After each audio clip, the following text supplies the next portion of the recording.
ஹல்லேலூயா ஹல்லேலூயா ஹல்லேலூயா. கர்த்தர் நல்லவர். இந்த ஆசீர்வாதமான மகிழ்ச்சியான நல்ல மாலை வேளைக்காக கர்த்தரை நன்றியோடு துதிக்கிறேன். கடந்து வந்திருக்கிற ஒவ்வொரு பிள்ளைகளையும் இயேசு கிறிஸ்துவின் இனிய நாமத்தில் வாழ்த்துதலை தெரிவித்துக் கொள்கிறேன். புதுசாக வந்திருக்கிறதான தேவ பிள்ளைகளையும் இயேசு கிறிஸ்துவ நாமத்தினால வாழ்த்துகிறேன். கர்த்தரை ஆசீர்வதிப்பாராக. இந்த நல்ல நாளுக்காக கர்த்தரை மீண்டுமாக நான் துதிக்கிறேன், ஸ்தோத்தரிக்கிறேன். அநேகர் இன்னைக்கு கடந்து வர முடியல, அநேகர் பலவீனமாக இருக்கிறாங்க.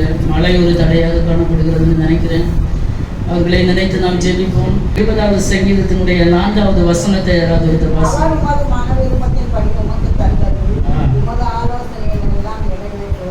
1வது வசனம், 1வது வசனம். ஆபத்தினாலே கர்த்தர் உமது ஜெபத்தை கேட்பாராக. யாக்கோபின் தேவனுடைய நாமம் உமக்கு உயர்ந்த அடைக்கலமாவதாக. ஹல்லேலூயா ஹல்லேலூயா. ஆபத்து நாளிலே கர்த்தர் உமது ஜெபத்தை கேட்பாராக.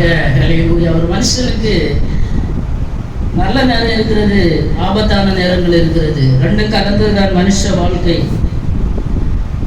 கர்த்தர் ஆதியிலே பூமியை சிருஷ்டித்த போது கூட முதலாவது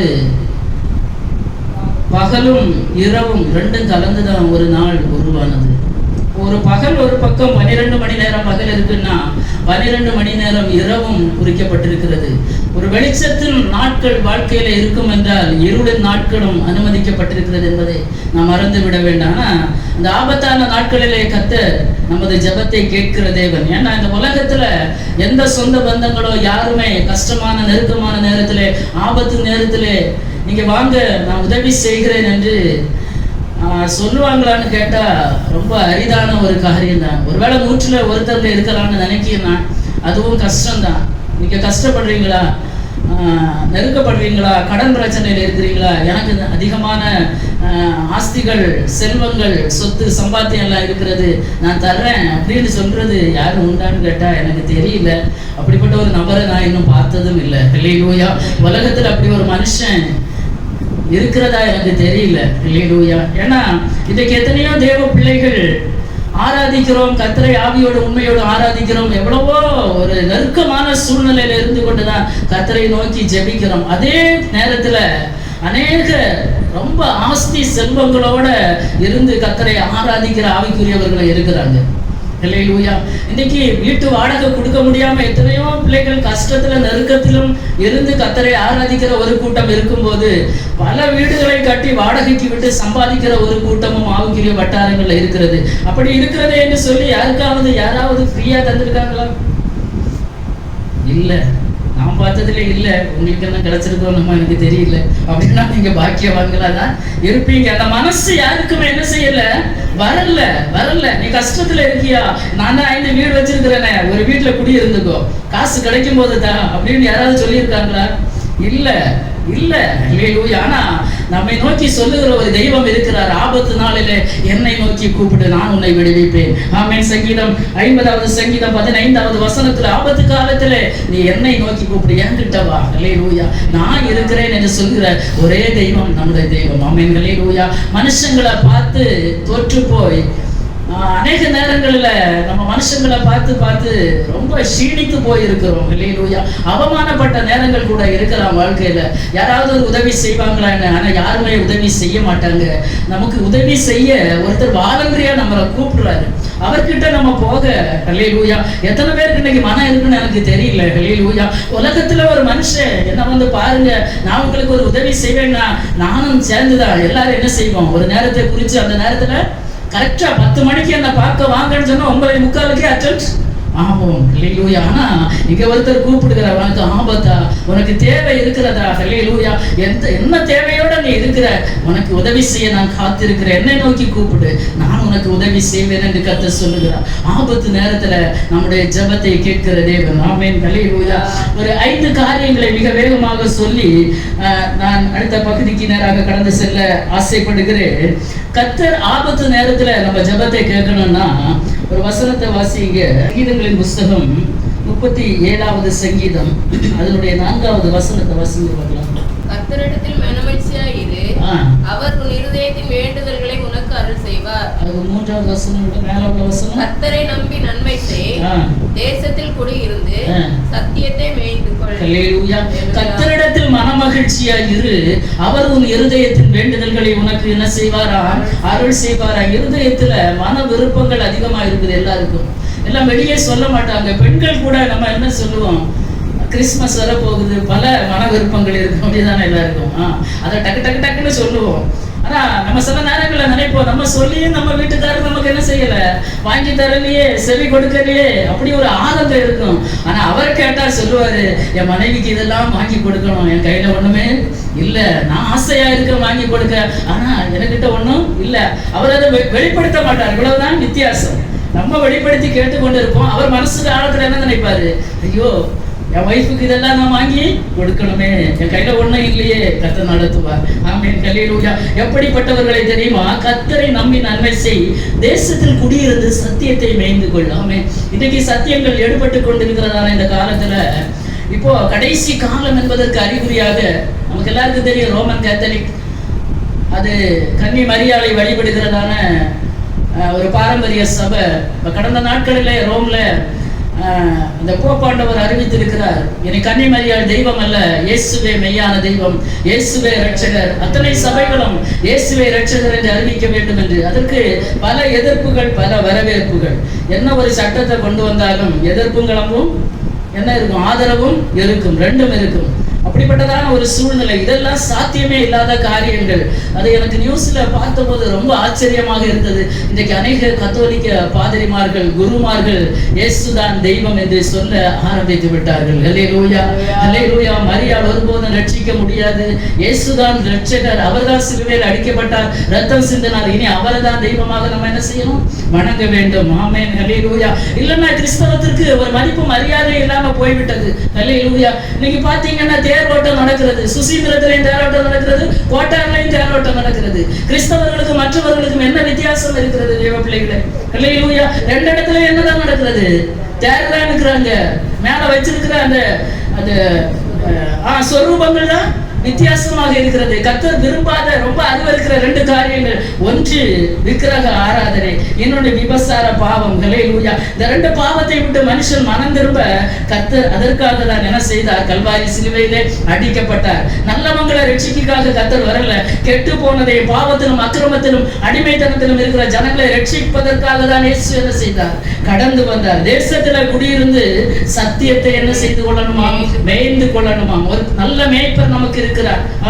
அவர் எங்க நடத்துவாரா, புல்லுள்ள இடங்கள்ல நடத்துவார். அந்த புல்லுள்ள இடங்கள்ல கிடைக்கும் போது மேய்ந்து கொள்ளணும்.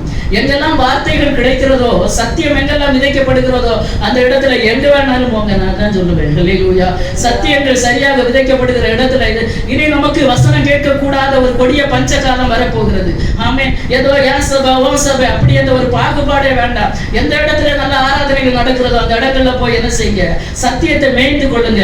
அப்படிப்பட்ட மக்களுக்கு தான் கர்த்தர் என்ன செய்வார், அவர் மனமகிழ்ச்சியை கட்டளையிடுவார். இன்னைக்கு நமக்கு சொல்லும்படியான ஆசீர்வாதங்கள், நன்மைகள் ஒருவேளை இல்லாமல் இருக்கலாம். ஆனா யாருக்குமே இல்லாத ஒரு மனமகிழ்ச்சி இருக்கிறது. ஹல்லேலூயா. எத்தனை பேருக்கு மனமகிழ்ச்சி இருக்கிறது? மனமகிழ்ச்சியா இருந்தாலே கர்த்தர் என்ன செய்வாராம், இருதயத்தின் வேண்டுதல்களை நிறைவேற்றுவார். ஆமென். கர்த்தரிடத்துல மனமகிழ்ச்சியா இருக்கு. உலகத்துல ஒருபோதும் நமக்கு என்ன செய்ய முடியாது, மகிழ்ச்சியா இருக்கிறது கொஞ்சம் கடினமான காரியங்கள். ஒருக்கா மகிழ்ச்சியா இருப்போம், அடுத்து கொஞ்ச நேரம் பார்த்தா இன்னொரு பிரச்சனை வந்து நிற்கும் இல்லையா? அதான் பவுல் அப்போஸ்தலர் சொல்லும்போது சொல்லுகிறார், கர்த்தருக்குள் எப்பொழுதும் சந்தோஷமா இருக்கு. அவருக்கு தெரியும், ஒரு மனுஷன் சாதாரண நிலைமையில சந்தோஷமா இருக்க முடியாது, மகிழ்ச்சியா இருக்க முடியாது. ஆனா கர்த்தருக்குள்ள என்ன செய்யலாம், சந்தோஷமா இருக்கலாம். என்ன பலவீனமா, என்ன கஷ்டமா, கடன் பிரச்சனை என்ன இருக்கா, கர்த்தர் பார்த்து கொள்ளுவார், கர்த்தர் நடத்துவார். இங்க வந்திருக்கிற எல்லாம் சமர்த்தியா இருக்கிறீங்கன்னு நினைக்கிறீங்க? இல்ல, ஒவ்வொருவருடைய வாழ்க்கையிலும் ஒவ்வொரு குறைவுகள் இருக்கதான் செய்யும். ஆனா அதற்கு உள்ள இருந்து எப்படி இருக்கிறீங்க, சந்தோஷமா இருக்கிறீங்க. ஹல்லேலூயா. சந்தோஷமா கர்த்தரை ஆராதிக்கிறீங்க. இதுதான் ஒரு பாக்கியம். அப்பேற்பட்ட பிள்ளைகளுடைய மன விருப்பத்தை கர்த்தர் என்ன செய்வாரா, ஹல்லேலூயா, நிறைவேற்றுவார். இரண்டாவதாக ஒரு வசனத்தை வாசியுங்கள். சங்கீதங்களின் புஸ்தகம் 145வது சங்கீதம் 19வது வசனத்தை வாசிங்க. அவர் தமக்கு பயந்தவர்களுடைய விருப்பத்தின்படி செய்து அவர்கள் கூப்பிடுதலை கேட்டு அவர்களை ரட்சிக்கிறார். ஆமென். ஹல்லேலூயா. அவர் தமக்கு பயந்தவர்களுடைய விருப்பத்தின்படி செய்கிற தெய்வம். ஆமென். கர்த்தருக்கு பயப்படுகிற சிறியோரை பெரியோரை கர்த்தர் என்ன செய்வாரா, ஆசீர்வதிக்கிற தேவன். ஆமென். கர்த்தருக்கு பயப்படுகிற பயம் இன்றைக்கு நமக்கு இருக்கிறதா? என்ன கர்த்தருக்கு பயப்படுகிற பயம் நினைக்கிறீங்க? ஒரு பெரிய விக்கிரகத்தை கொடுத்து அந்த கையில ஒரு வெட்டுக்கத்தியை கொடுத்தா அவனை பயப்படணுமா? இல்லையா? இந்த தெருவுல நான் வரும்போது பார்த்தேன், எனக்கு ரொம்ப சங்கடமா இருந்தது. ஒரு சைடுல, இன்னொரு சைடுல சற்று வித்தியாசமா எனக்கு தோன்றினது. தெய்வங்கள் என்று சொன்னால் பயப்படக்கூடியதல்ல. இல்லையா? தெய்வத்தை கண்டு மனுஷன் அந்த ரூபத்தை கண்டு பயப்படக்கூடாது. இல்லையா? மனுஷன் என்ன செய்யணும்? தெய்வத்துக்கிட்ட கிட்டி சேரக்கூடிய ஒரு பாக்கியத்தை நமக்கு கர்த்தர் தந்திருக்கிறார். அது கையில ஒரு வெட்டுக்கத்தி வைத்துட்டு இருக்கிற எத்தனை மனுஷன் அதை பார்த்து பிள்ளைகள் எல்லாம் பயப்படும். ஆனா சின்ன பிள்ளைகள் பயப்படுவாங்க. பெற்றோர் சொல்லி கொடுப்பாங்க, இதுதான் யாரு? தெய்வம். கும்பிடப்பா, சாமிய கும்பிடு. யாரையும் குறை சொல்ல விரும்பல. எல்லாரும் ஒரு கடைசி காலத்துல வந்து இருக்கிறோம். ஆமே, ஏதோ நிர்விசாரமாக இருக்க வேண்டிய காலம் அல்ல. அப்படி கும்பிடுகிறவங்களை சிருஷ்டித்தவர் யாருதான்? இயேசுதான். ஹல்லேலூயா, இயேசுதான். ஹல்லேலூயா. நம்ம சுமக்கிறது ஒருபோதும் தெய்வமாகாது. நம்ம அபிஷேகம் பண்ணுகிறது ஒருபோதும் தெய்வமாகாது. ஹல்லேலூயா. நம்ம உடுத்து வைக்கிறது ஒருபோதும் தெய்வமாகாது. ஹல்லேலூயா, ஹல்லேலூயா. நம்ம தூத்து தொடச்சி அதை அலங்கரிச்சு வைக்கிறது ஒருபோதும் என்ன ஆகாது? தெய்வமாகாது. நம்மை தூக்கி சுமக்கிறவரே தெய்வம். நம்மை அபிஷேகிக்கிறவர் தான் தெய்வம். ஆமென், ஹல்லேலூயா. ஆகவே கர்த்தருக்கு பயப்படுகிற பயம் என்று சொல்லும்போது கர்த்தருடைய வார்த்தைகளுக்கு கீழ்ப்படுகிற ஒரு அனுபவம் நம்முடைய வாழ்க்கையில வேண்டும். ஆமென், ஹல்லேலூயா. கர்த்தருடைய வார்த்தை, கர்த்தருக்கு பயப்படுதலே ஞானத்தின் ஆரம்பம். ஒரு தேவ பிள்ளைக்கு ஞானம் இருக்கிறதுன்னா படிப்பால வந்ததல்ல. எந்த PhDயும் தேவையில்லை, எந்த லிட்டரேச்சரும் தேவையில்லை. ஹல்லேலூயா. எந்த டிகிரியும் நமக்கு தேவையில்லை. கர்த்தருக்கு பயப்படுகிற பயம் இருக்குன்னா அதுதான் ஞானத்தின் ஆரம்பமே. அதுதான். ஆமென், ஹல்லேலூயா. ஞானத்துக்கு ஆரம்பமே அதுதான். ஏதோ படிச்சவங்க, பண்டிதர்கள், பெரியவங்க, பாமரர்கள், அப்படி அந்த வித்தியாசம் நமக்கு வேண்டாம். இன்னைக்கு கிறிஸ்தவத்தில் இது அதிகமாக போய்கொண்டிருக்கிறது. ஹல்லேலூயா. தேவ பிள்ளைகள் வந்து நினைச்சு கொள்ளுங்க. ஹல்லேலூயா. கர்த்தருக்குள்ள அவருடைய வார்த்தைக்கு கீழ்ப்படுகிற நம்ம தான் பெரியவங்க. ஆமென், ஹல்லேலூயா, ஹல்லேலூயா. யார் யார் கர்த்தருடைய வார்த்தைக்கு கீழ்ப்படுகிறீங்களோ அவங்களை கர்த்தர் ஆசீர்வதிக்கிற தேவன். உங்க டிகிரியை பார்த்து கர்த்தர் ஆசீர்வதிக்கிற தெய்வம் அல்ல. உன் PhDயை பார்த்து கர்த்தர் ஆசீர்வதிக்கிற தெய்வம் அல்ல. ஹல்லேலூயா. ஒன்னும் தெரியாம இருக்கலாம், பேசக்கூட தெரியாத மோசேயை கொண்டு கர்த்தர் இந்த இஸ்ரவேல் ஜனங்களை வழிநடத்தினாரே, கானானுக்கு நேராக பிரயாணப்பட வைத்தாரே, அந்த தெய்வம் தான் பெரிய தெய்வம். ஏன் தெரியுமா? மோசே கர்த்தருடைய கற்பனைகள், கட்டளைகளுக்கு கீழ்ப்படிந்தவராயிருந்தார். ஆமென், ஹல்லேலூயா. அப்போ ஒரு மனுஷன் இரண்டாவதாக கர்த்தருக்கு பயப்படுகிற பயம் இருக்குமானால் அவனுடைய மன விருப்பத்தை கர்த்தர் நிறைவேற்றுவார். அவர் பார்ப்பார் அங்க இருந்து. ஹல்லேலூயா. அதிகாரிகளுக்கு பயப்படுகிறோம் இல்லையா? வேலை செய்கிற இடத்துல ஈவன் ஒரு வீட்டு வேலை செய்தா கூட அந்த எஜமானனுக்கு என்ன செய்கிறோம்? பயப்படுகிறோம். ஹல்லேலூயா. தாயார் அடிக்கடி சொல்லுவாங்க, 6 மணிக்கு மீட்டிங், எல்லா வேலையும் 5:30க்கே நான் என்ன செய்வேன்? முடிச்சிருவேன். ஆனா நான் 6 மணிக்கு தான் வெளியே விடுவாங்க. ஏன்னா டைமிங்ஸ். உனக்கு வேலை நேரம் 6 மணி வரை, அதுவரை செய்தாதான் உனக்கு சம்பளம். ஹல்லேலூயா. இந்த வார்த்தையை யாராவது வீட்டு வேலை எஜமான்கள் கேட்கறீங்கன்னா ஹல்லேலூயா கொஞ்சம் கவனமா இருங்க. கர்த்தருக்கு பயப்படுகிற பயம் இருக்கட்டும். ஆமென், ஹல்லேலூயா. உங்களுக்கு வேலை செய்கிறவங்களையும் கர்த்தர் தான் உருவாக்கினார். எஜமானாகிய உங்களையும் கர்த்தர் தான் உருவாக்கினார். ஆமென், ஹல்லேலூயா. வேலைக்காரன் கண்கள் எஜமானனை தான் நோக்குறது, அந்த எஜமானனை. ஹல்லேலூயா. அதனால பயம், கர்த்தருக்கு பயப்படுகிற பயம் தேவ பிள்ளைகளுடைய வாழ்க்கையில வேணும். ஒரு என்னதான் ஆஸ்திகள், சுகங்கள், சௌபாக்கியங்கள் இருந்தாலும் ஒரு தேவ பிள்ளை கர்த்தருக்கு பயப்படுகிற அனுபவம் இருக்குன்னா அவனுடைய இருதயத்தின் மன விருப்பத்தை தான் கர்த்தர் நிறைவேற்றுவார். ஹல்லேலூயா, ஹல்லேலூயா. இருதயத்துல பல ஆசையோட இருப்பான். எனக்கு ஆராதனைக்கு சமயத்துக்கு போகணும், என் வீட்டுக்கு நான் சமயத்துக்கு போகணும், இந்த ஓனர் என்ன சமயத்துக்கு விட்டா நல்லா இருக்குமே, எங்களோடு இருப்பான். அது பெரிய விஷயம் கிடையாது. ஆனா இங்க என்ன செய்ய மாட்டாங்க? அனுப்ப மாட்டாங்க. பார்வோன் அப்படிதான் இருந்தாங்க, இருதயத்தை கடினப்படுத்தி கொண்டே இருந்தான். ஒரு வேளை வந்தது. ஹல்லேலூயா, ஹல்லேலூயா. எந்த கடனை இருதயத்தை மாற்ற என் தேவனால் முடியும். ஹல்லேலூயா. கர்த்தருக்கு பயப்படுகிற பயம் மாத்திரம் உங்களிடத்துல இருக்குமானால் எந்த வேலை ஸ்தானத்தில் ஆனாலும் சரி, எந்த இடத்தில் ஆனாலும் சரி, கர்த்தர் உங்களை ஆசீர்வதிக்க முடியும். ஆமென், ஹல்லேலூயா. உங்க மன விருப்பத்தை கர்த்தர் பார்ப்பார். ஆமென். ஐயோ, ஓடி ஓடி ஆராதனைக்கு போக வேண்டும் என்று விரும்புகிறார்களே, ஹல்லேலூயா. அதனால கர்த்தர் அதை பார்ப்பார். பார்த்து நம்மை ஆசீர்வதிக்கிற தேவன். மூன்றாவதாக இன்னொரு வசனத்தை கூட வாசிப்போம். மத்தேயு எழுதின சுவிசேஷம் 21வது அதிகாரம் அதனுடைய 22வது வசனத்தை வாசிங்க பார்க்கலாம். மேலும் நீங்கள் விசுவாசம் உள்ளவர்களாய் எவைகளை கேட்கிறீர்களோ அவைகளெல்லாம் பெறுவீர்கள். ஆமென், ஹல்லேலூயா. மூன்றாவதாக விசுவாசம் உள்ளவர்களாய் ஜெபத்துல எதெல்லாம் கேட்பீங்களோ அதெல்லாம் கர்த்தர் தருகிற தேவன். ஆமென், ஹல்லேலூயா. ஒரு விசுவாசம் நமக்குள்ளே வேண்டும் என்று கர்த்தர் விரும்புகிறார். ஆமென், ஹல்லேலூயா. நம்ம மன விருப்பம் நிறைவேறணும்னா விசுவாசம் வேண்டும். நம்ம விசுவாசம் எல்லாம் கொஞ்சம் கம்மி தான். ஏன்னா சீஷர்கள் கூட இயேசுவோடு கூட தான் இருந்தாங்க. பல நேரங்களில் இயேசு அவர்களை பார்த்து சொல்லுவாங்க, அற்ப விசுவாசிகளே, அற்ப விசுவாசிகளே என்று சொல்லுவாங்க. காரணம் என்ன தெரியுமா? விசுவாசத்துல குறைவுள்ளவங்க. இயேசுக்கு கூட இருந்தாங்க, இயேசு செய்த அற்புதங்கள் அடையாளங்களை எல்லாம் பார்க்கதான் செய்தாங்க. ஆனாலும் விசுவாசத்துல எப்படி இருந்தாங்க? கொஞ்சம் குறைவு இருந்தாங்க. நம்ம வாழ்க்கையில என்ன உண்டு? நம்ம எல்லாம் 100க்கு 100 விசுவாசிக்கிற அந்த அனுபவம் இருக்கிறதான்னு தெரியல எனக்கு. அப்படியானா மலையை பார்த்து பெயர்ந்து சமுத்திரத்துல போன்னு சொன்னா அது என்ன செய்யுமா? போகுமா? நம்ம விசுவாசங்கள் பெருகணும் தேவ சமூகத்திலே. ஹல்லேலூயா. விசுவாசம் உள்ளவர்களாகி ஜெபத்திலே கேட்டுக்கொள்ளப்படுவது. ஜெபிக்கிறோம், நிறைய நேரம் ஜெபிக்கிறோம். ஆண்டவரே, எனக்கு இந்த கடன் பிரச்சனை மாறணும் ஆண்டவரே, இந்த பலவீனம் மாறணும் தகப்பனே, ஆண்டவரே எனக்கு சொந்த வீடு வேணும் ஆண்டவரே. ஜெபிக்கிறோம். ஜெபித்து கிடைக்காத உடனே நம்ம விசுவாசம் என்ன ஆகுறது? ஆட்டோமேட்டிக்கா டவுன் ஆகுறது. மனுஷங்க தானே எல்லாரும், ஹல்லேலூயா, மனுஷங்க தானே. அதனால சில நேரங்கள்ல விசுவாச குறைவுகள் நம்மிடத்துல வருகிறது, உண்மைதான். ஆனா கர்த்தர் என்ன சொல்றாருன்னா, விசுவாசம் உள்ளவர்களாகி நீங்க ஜெபத்துல கேட்டீங்கன்னா உங்க இருதயத்தின் வாஞ்சைகள் விருப்பங்களை கர்த்தர் என்ன செய்வார்? நிறைவேற்றுவார். தேவனிடத்துல தான் நம்ம கேட்கணும், ஆண்டவரே என்னுடைய விசுவாசத்தை நீங்க வர்த்திக்க பண்ணுங்கப்பா. என்னால முடியாது ஆண்டவரே, இந்த பெரிய காரியத்திற்காக ஜெபித்து பார்க்கிறேன், ஆனா ஒண்ணும் நடக்கல. அதனால நம்ம விசுவாசம் என்ன செய்கிறது? குறைந்து போகிறது. ஆனா கர்த்தர் என்ன விரும்புகிறாருன்னா, அப்படியே விசுவாசிக்கணும்னு அவர் விரும்புகிறார். வேதத்துல அநேகர் அற்புதங்களை பெற்றிருக்கிறாங்க. அவங்க எல்லாம் அப்படியே என்ன செய்திருக்காங்க? விசுவாசித்திருக்காங்க. விசுவாசிக்க காரணமும் வந்து இருக்கிறது. சொல்ல கொஞ்சம் தயக்கமான இருக்கு, ஏன்னா சோசியல் மீடியாவில் போய் கொண்டிருக்கும். ஏன்னா அன்னைக்கு விசுவாசித்தவங்கன்னா இயேசு அந்த அளவுக்கு என்ன செய்திருக்கார்? அற்புதங்களை செய்திருக்கிறார். பல பல காரியங்கள் நடந்திருக்க. மரித்தோரை உயிரோடு எழுப்பி இருக்கிறார், குஷ்டரோகிகளை சுத்தமாக்கி இருக்கிறார், குருடருக்கு கண்களை திறந்திருக்கிறார், நடக்க முடியாதவங்களுக்கு நடக்க வச்சிருக்கிறார். இதெல்லாம் அன்னைக்கு நடந்தது இயேசுடைய ஊழியத்துல. அந்த அப்படிப்பட்ட காரியங்களை செய்யதான் ஆண்டவர் சீஷர்களை என்ன செய்தார்? அனுப்பினார். நீங்க புறப்பட்டு போய் எல்லாரையும் சீஷராக்கி ஞானஸ்நானம் கொடுத்து இப்படிப்பட்ட காரியங்கள் எல்லாம் செய்யுங்க. அன்னைக்கு சீஷர்களை கொண்ட கர்த்தர் பெரிய காரியங்களை செய்திருக்கிறார். ஆனா இன்னைக்கு பார்த்தோம்னா ஏன் விசுவாசம் வரல? அற்புதங்கள் என்ன செய்யல? உண்மைதான். என்னது? அற்புதங்கள் என்ன செய்யல? நடக்கல. உண்மைதான். நம்ம நீங்க ஏற்றுக்கொண்டாலும் சரி, ஏற்றுக்கொள்ளாவிட்டாலும் சரி, உங்க சமூகத்துல, நான் தேவ சமூகத்துல நிக்கிறேன், ஹல்லேலூயா, நானும் குறைவுள்ளவள் தான், ஹல்லேலூயா. இன்னைக்கு நம்ம நினைக்கிற மாதிரி அப்படி அற்புதங்கள் நடக்கல. இன்னைக்கு என்ன செய்யறாங்க? ஹல்லேலூயா, ஹீலிங் மினிஸ்ட்ரி, இன்னொன்னு என்னது? Worship ministry. டக்கு பட்டு அத்தனை பேரும் கீழே தள்ளி விடுறாங்களே தவிர ஒரு அற்புதம், ஒரு அதிசயம், ஒரு வாழ்க்கையில ஒரு கஷ்டத்துல இருக்கிற ஒரு குடும்பத்துக்கு ஒரு நன்மை கிடைக்குமான்னு பார்த்தா ஒண்ணுமே. அது இன்னைக்கு என்ன நினைக்கிறாங்க? பட்டுன்னு விழுந்தாலே அது ஒரு பெரிய அற்புதம். ஆனா இயேசு அப்படி யாரையுமே என்ன செய்யல, பண்ணல. ஹல்லேலூயா. எல்லா ஜனங்களும் வந்திருந்தாங்க, எல்லா ஜாதி ஜனங்களும் வந்திருந்தாங்க, அத்தனை பாவிகளும் ஆயக்காரர்கள் எல்லாரும் வந்திருந்தாங்க. கர்த்தர் எல்லாரும் என்ன செய்திருக்கிறார்? விடுவித்திருக்கிறார். பாவத்திலிருந்து விடுவித்திருக்கிறார், அக்கிரமத்திலிருந்து விடுவித்திருக்கிறார். ஹல்லேலூயா.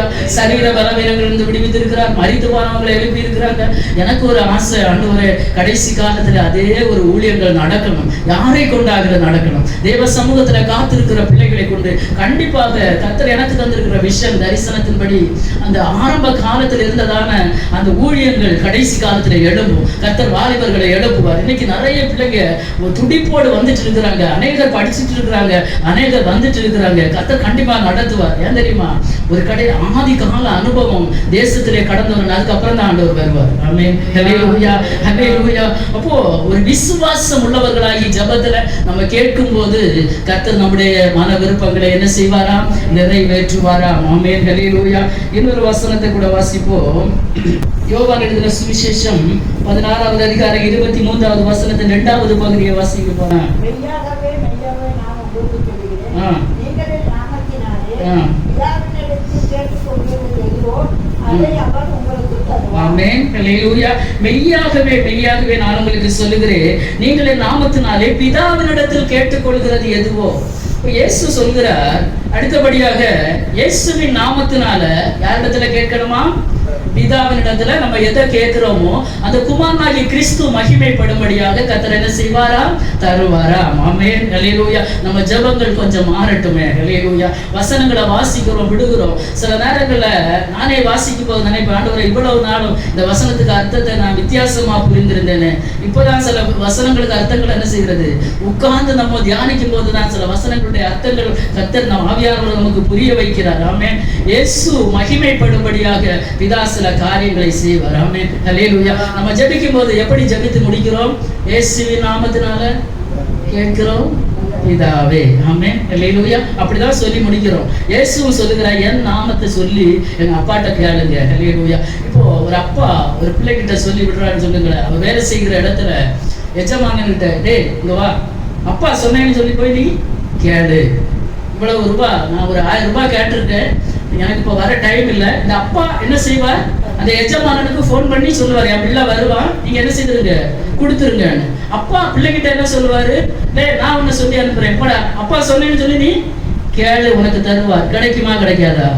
கிடைக்கும். அப்படியானால் ஹல்லேலூயா, அந்த பரம தகப்பன் நாமே தன்னுடைய ஒரே பேரான குமாரனை விசுவாசித்து அவருடைய நாமத்தினாலே நாம் கேட்கும் போது நம்முடைய மன விருப்பத்தின்படி கர்த்தர் என்ன செய்வாரா? தருவார். ஹல்லேலூயா. 5வது ஒரு வசனத்தை கூட வாசிக்கலாம். 1 யோவான் 5வது அதிகாரம் 14வது வசனம். 1 யோவான் 5வது அதிகாரம் 14வது வசனம். நாம் எதையாகிலும் அவருடைய சித்தத்தின்படி கேட்டால் அவர் நமக்கு செவி கொடுக்கிறார் என்பதே அவரை பற்றி நாம் கொண்டிருக்கிற தைரியம். ஆமென். அல்லேலூயா. கடைசியாக கர்த்தருடைய சித்தப்படி நாம் கேட்க பழகுகிறவர்களாக இருக்க வேண்டும். நம்ம ஆசை விருப்பங்கள் அநேகம் இருக்கும். ஆனா கர்த்தருடைய சித்தம் எதுவோ, கர்த்தருடைய விருப்பம் எதுவோ அதை புரிந்து நாம் செயல்படும் போது நம்முடைய மன விருப்பத்தின்படி கர்த்தர் நமக்கு செய்வார். சில நேரங்களில் கர்த்தர் அமைதியா இருப்பார். நம்ம இஷ்டத்தையே நம்ம சொல்லிட்டு இருப்போம், நம்ம பாட்டுக்கு நம்ம தேவைகளை சொல்லிட்டு இருப்போம். சில நேரங்களில் பிள்ளை தானே கேட்குதுன்னு சொல்லி என்ன செய்வோம், வாங்கி கொடுப்போம். சில பிள்ளைங்க இது மாதிரி தான், பைக்குக்கு காருக்குன்னு அவசரப்பட்டு கேட்பாங்க, சொன்னா கேட்க மாட்டாங்க, கடைசியில் அது வேதனையில முடியும். ஆமென். அல்லேலூயா.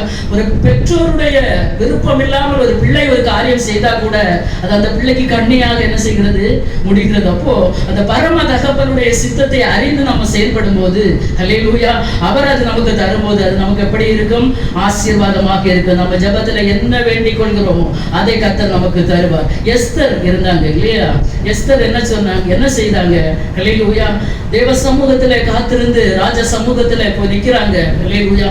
சாதாரண சுத்திகரிப்பு இல்ல, 1 வருஷ சுத்திகரிப்பு, 6 மாசம் வெள்ளை போடத்தினாலும் பயங்கரமான வாசனை திரவியங்கள்னால் உள்ள சுத்திகரிப்பு. அந்த வசனம் வரும் எஸ்தரின் சரித்திரம் 2வது அதிகாரம் 12வது வசனத்துல 6 மாதம் வெள்ளை போடத்தாலும் தைலத்தினாலும் சுகந்த தைலத்தினாலும் 6 மாசம் சுகந்த வர்க்கங்களினாலும் ஸ்திரீகளுக்குரிய மற்ற சுத்திகரிப்பினாலும் ஜோடிக்கப்பட்டிருக்கிற நாட்கள் நிறைவேறி அவ எப்படி 1 வருஷம் கழிஞ்சு ராஜாவிடத்துல போவாளாம். ஆமென். ஹல்லேலூயா. வேண்டுதலை நிறைவேற்றும்படியாக ஒரு தேவ பிள்ளை தேவ சமூகத்தில் இன்னைக்கு வேண்டுதல் விண்ணப்பங்களை எல்லாம் வைக்கிற ஒரு ஆயத்தத்தோடு போக வேண்டும், ஒரு பரிசுத்தத்தோடு போக வேண்டும். வஸ்திக்கு மனம் இல்லை ராஜ சமூகத்துல போக, ஏன்னா சில சுத்திகரிப்புகள் இருக்கிறது.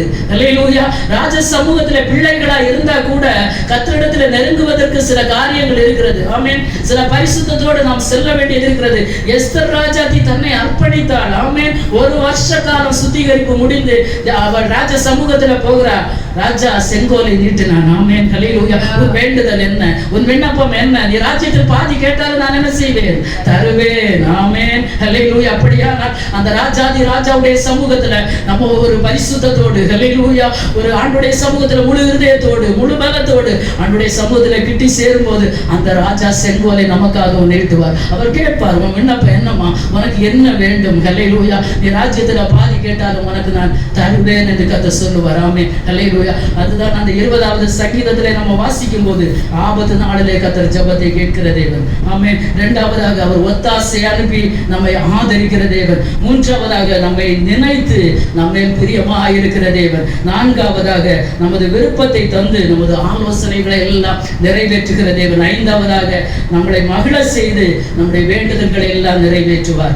6வதாக நம்ம ஜெபத்தை கேட்பார். 7வதாக அந்த ஜெபத்தை கேட்ட கர்த்தரை நாம் துதித்து அவரை நாம் நேர்மை பாராட்டுகிறவர்களாக இருப்போம். அத்தனை ஆசீர்வாதங்களும் கர்த்தரை நாம் நெருங்கி இந்த 5 விதமான காரியங்கள் ஹல்லேலூயா தேவ சமூகத்திலே கிட்டி சேர்ந்து நாம் ஜெபிக்கும் போது கர்த்தர் இந்த 7 விதமான ஆசீர்வாதங்கள் அவர் ரட்சிக்க கூடாதபடிக்கு கை குறுகி போகவும் இல்லை, கேட்க கூடாதபடிக்கு அவருடைய செவி மந்தமாகவும் இல்லை. நம்முடைய அக்கிரமங்களும் பாவங்களும் தான் என்ன செய்கிறது, சில நேரங்களில் கர்த்தருடைய முகத்தை மறைக்கிறது. இன்றைக்கு எது நம்முடைய கர்த்தருக்கு நமக்கும் முகத்தை மறைக்கிறதோ அதை நாம் விட்டுவிட்டு தைரியமாக கிருபாசன தண்டை நெருங்கி நாம் ஜெபிக்கும் போது, அவருடைய சித்தத்தின்படி ஜெபிக்கும் போது, விசுவாசத்தோடு ஜெபிக்கும் போது, பயத்தோடு ஜெபிக்கும் போது, ஹல்லேலூயா, இயேசுவின் நாமத்தினாலே பிதாவை நோக்கி ஜெபிக்கும் போது கர்த்தர் பரலோகத்திலிருந்து நம்முடைய மன விருப்பங்களை கேட்டு ஆமென். நாம் என்ன நினைக்கிறோம், என்ன மனசுல நினைச்சிருக்கிறீங்களோ அல்லேலூயா, மனசை தொட்டு சொல்லுங்க. ஆண்டவரே, இதெல்லாம் என் மனசுல இருக்கிறதாப்பா, என் குடும்பத்துக்கு செய்யணும் ஆண்டவரே,